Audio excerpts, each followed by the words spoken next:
Katie Books Productions presents an original podcast, Manhunt, written, produced, and narrated by Earl Sewell.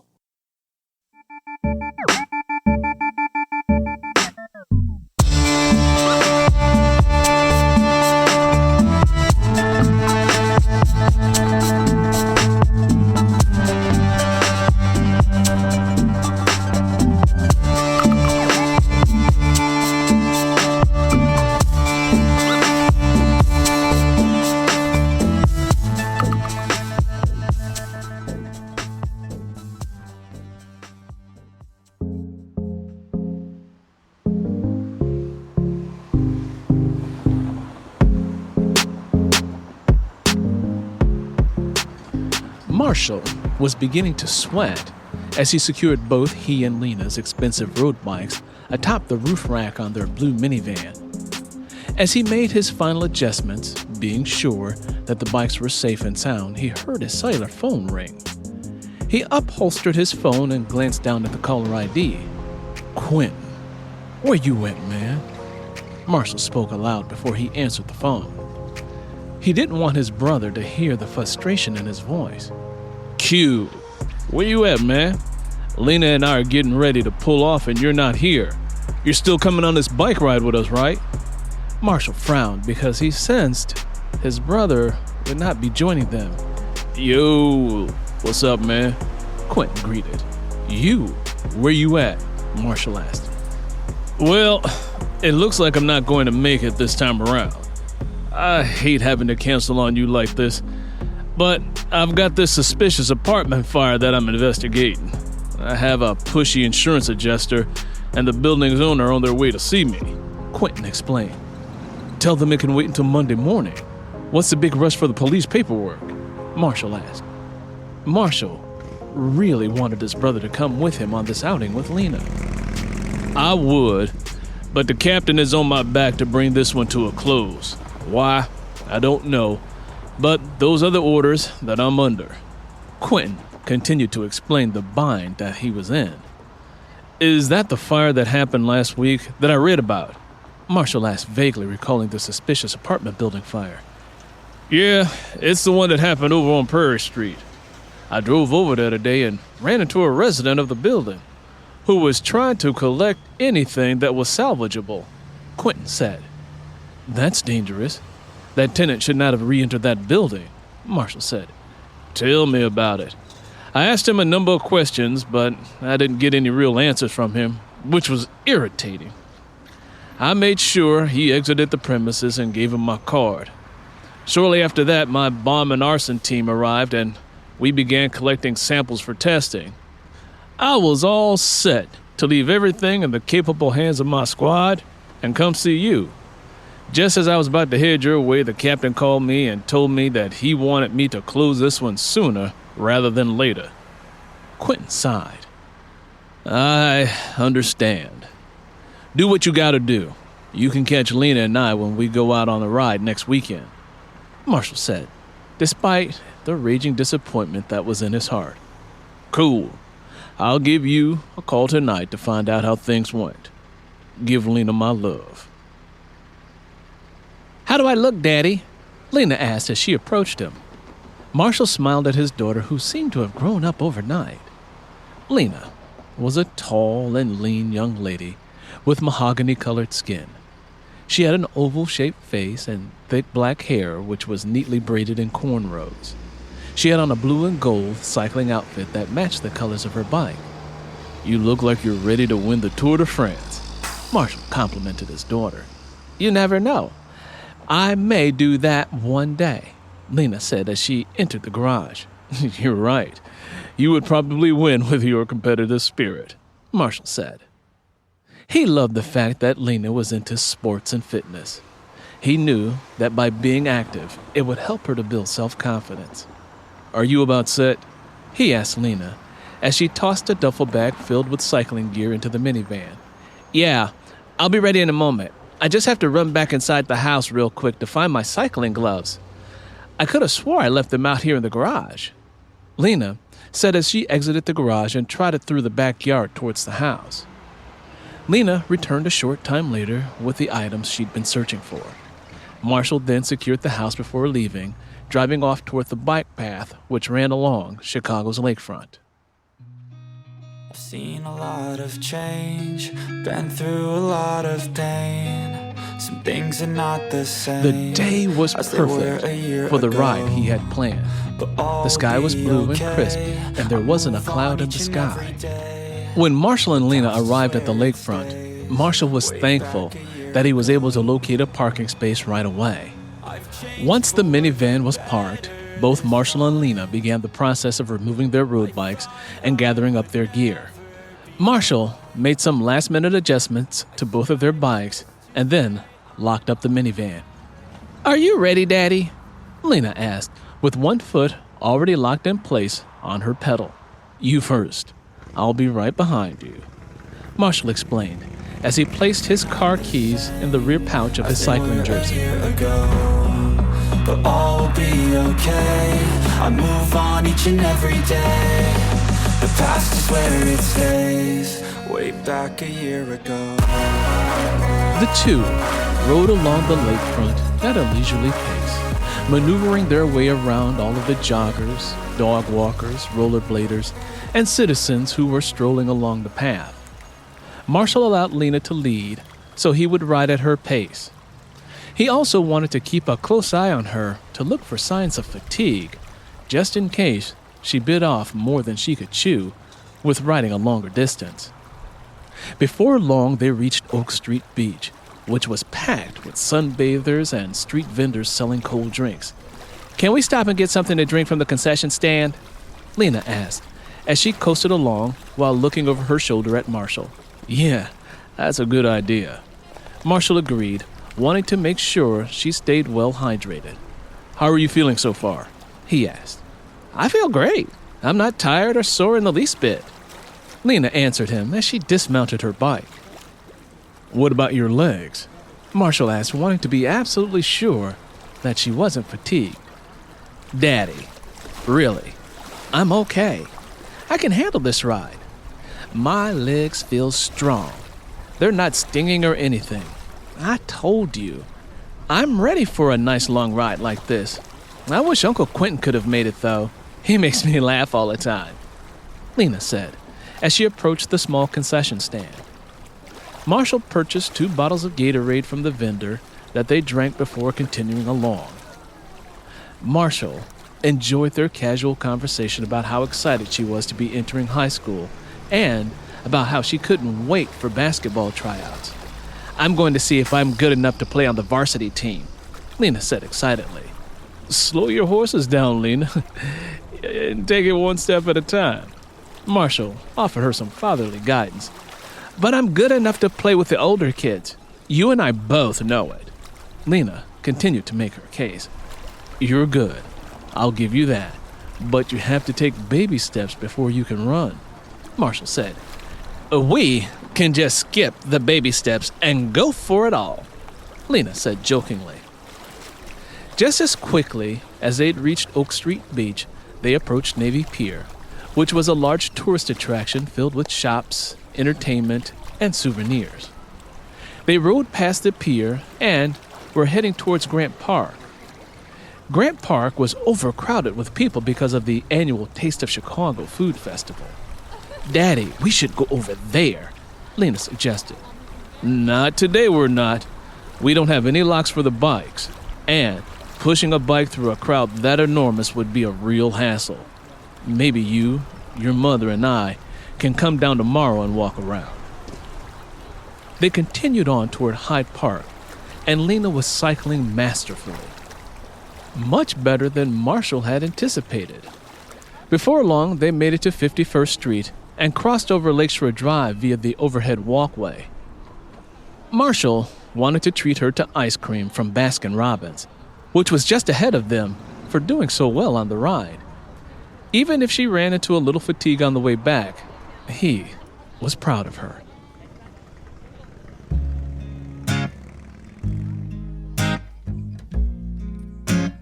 They finally arrived at Baskin-Robbins and sat inside out of the blazing heat. Lena ordered a scoop of rainbow sherbet ice cream, which was her favorite flavor. Marshall ordered himself a scoop of black walnut ice cream and then located a table for the two of them to sit at. "Whatever happened to your girlfriend who went out with us for ice cream a few months ago?" Marshall asked with interest. "It's a long story," Lena said as she enjoyed her treat. "Long story? What happened?" Marshall pressed his daughter for more detailed information. "She's not my friend anymore. I told Mom about what happened just before 8th grade graduation," Lena explained. "And?" Marshall wanted Lena to continue. "Daddy, it was just... Okay." Lena paused and then huffed. "You promise you won't get mad if I tell you what happened?" "I promise I won't get mad." Marshall wiped the corner of his mouth with a napkin. "I'm serious. I don't want you getting all mad." Lena was very cautious. "Sweetie, you can tell me anything. I've told you 1,000 times. You can always talk to me. I don't want you to ever be afraid to talk to me." Marshall reminded his daughter of his pledge to her. "Okay. I'm not friends with Dana anymore because of something she did," Lena said. "What did she do?" Marshall asked casually. "She was really liking this boy named Derek, who was on the 8th grade basketball team. Derek didn't even know she existed because he had a girlfriend," Lena explained. "So one day, Dana told me she was going to make Derek her boyfriend. When I asked her how she was going to do that, she told me that she didn't know how yet, but Derek was going to be her boyfriend one way or another. Then, just before graduation, Dana sent me a text message asking me to meet her after school behind the building." "But you've been told to walk home every day, directly after school," Marshall reminded her. "I know, but this one time I didn't. Dana said that it was very important that I meet her after school, so I said okay, but only for a minute. So when the dismissal bell rang, I went to my locker, got my stuff, and went around to the back of the school building.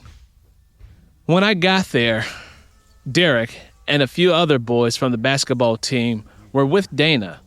When I asked what was going on, Dana says to me, 'I told you I was going to make him my boyfriend.' The next thing I knew, all of the boys on the team formed a big circle around Derek and Dana so that they could make out. From what I could see, his dirty little hands were all over her. I was like, 'Y'all are nasty.' And I was about to turn and leave. Then all of the boys formed a circle around me and wouldn't let me leave." "They did what?" Marshall tried not to sound angry, but he couldn't help it. As a loving and caring father, he wanted to always be around to protect his baby girl. "You promised you would not get mad, Daddy," Lena reminded him. Marshall took a deep breath and allowed Lena to continue. "So, one of the boys said to me, 'Why don't you get with the program and get down with us like Dana?' And I was like, 'Y'all are tripping.' So I tried to push my way through the closed circle, but they wouldn't let me out. One of the boys tried to touch me and I backed away. I told them, 'If anyone touches me, there will be hell to pay.' Well, I guess they didn't believe me. One boy touched my shoulder and I drop-kicked him so hard in his Johnson I swear his eyeballs popped out. He fell to his knees and I ran all the way home." "Why didn't you say something to me about this?" Marshall demanded to know. "Daddy, there was really nothing for you to do. Besides, I handled myself very well." "They were holding you against your will, honey. I could have at least come to the principal about it and we could have identified the young men and had a very serious conversation with them." Marshall made sure that he spoke in a very calm manner, even though, on the inside, he was riled up. Well, Mom told me to tell you, but it slipped my mind. I was focused on doing good on my final exams. Then, Mom and I got caught up in shopping for a graduation dress, getting my hair done and styled, and all of that stuff. It really wasn't as bad as it sounds. So, what happened to Dana? Marshall wanted to know the rest of the story. She actually called me later that day and asked me if I thought she was a whore. I was like, yeah, you're a whore. Lena said, absolutely convinced of her perception of her friend. After that, we just stopped talking. I don't want to be around some chick who tries to set me up to be groped by a gang of boys. I think you've done the right thing by putting some distance between you and her. But I'm still concerned that Dana is heading down that particular path, Marshall said. Dana does have a self-esteem problem. She's always kissing butt and trying to get people to like her. Sometimes she acted so phony when she was around the popular kids. If she's not careful, she's going to be a teenage mother, Marshall said as he finished off his treat. Are you ready to head on back? Marshall asked. I'm ready, Lena said, rising to her feet. Marshall tossed out their trash and then stepped back out into the blazing hot sun.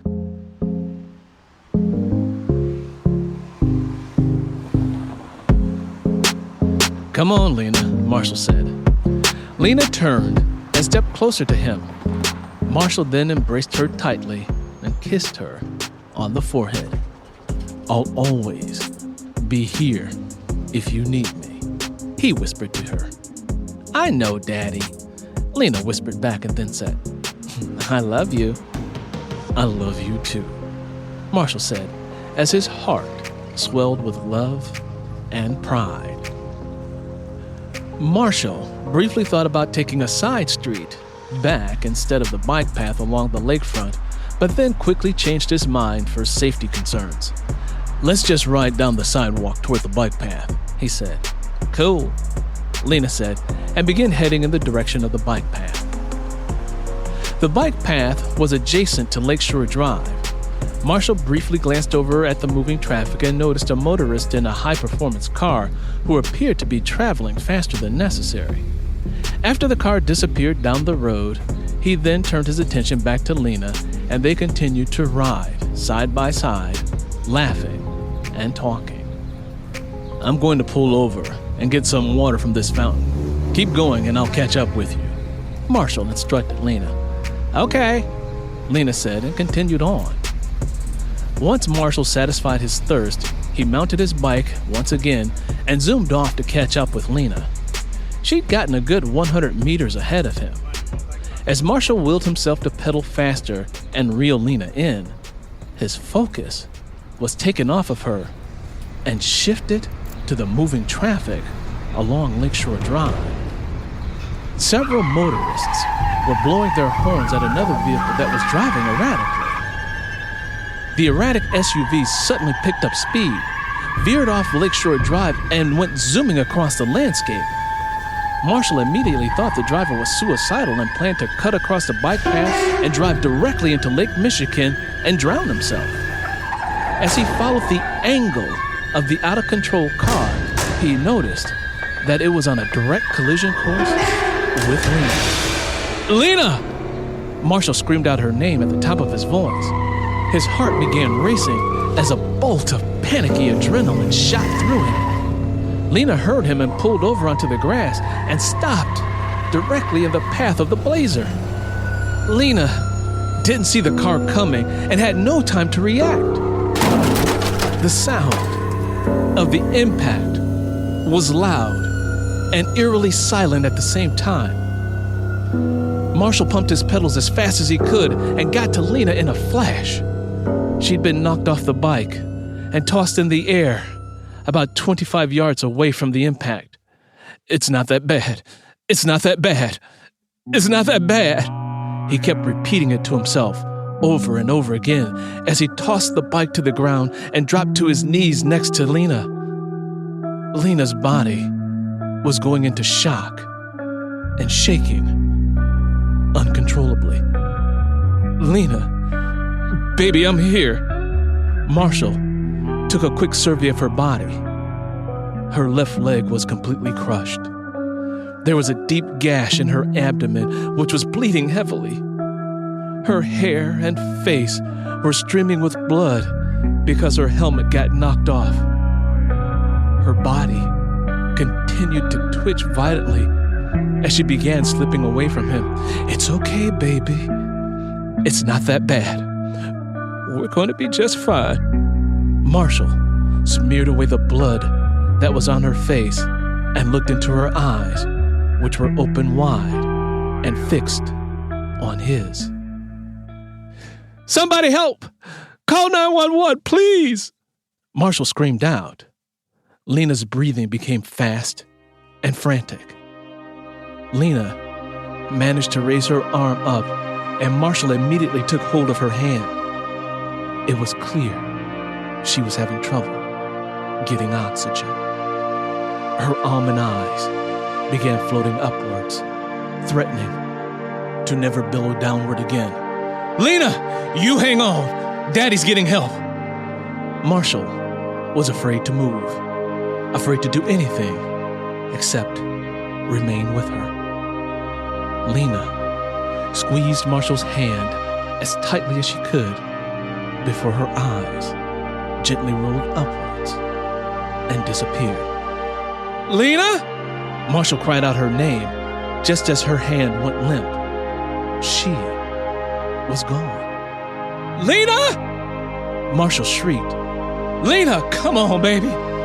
Marshall repositioned himself and embraced her body.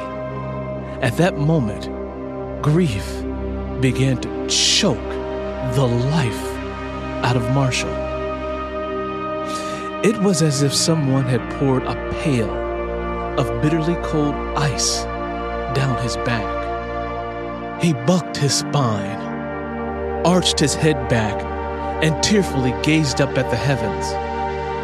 His mouth dropped open as wide as the horizon, and he attempted to howl out mournfully, but no sound would pass through his lips. His chest only ballooned with suffering pain until he could only inhale short wisps of air.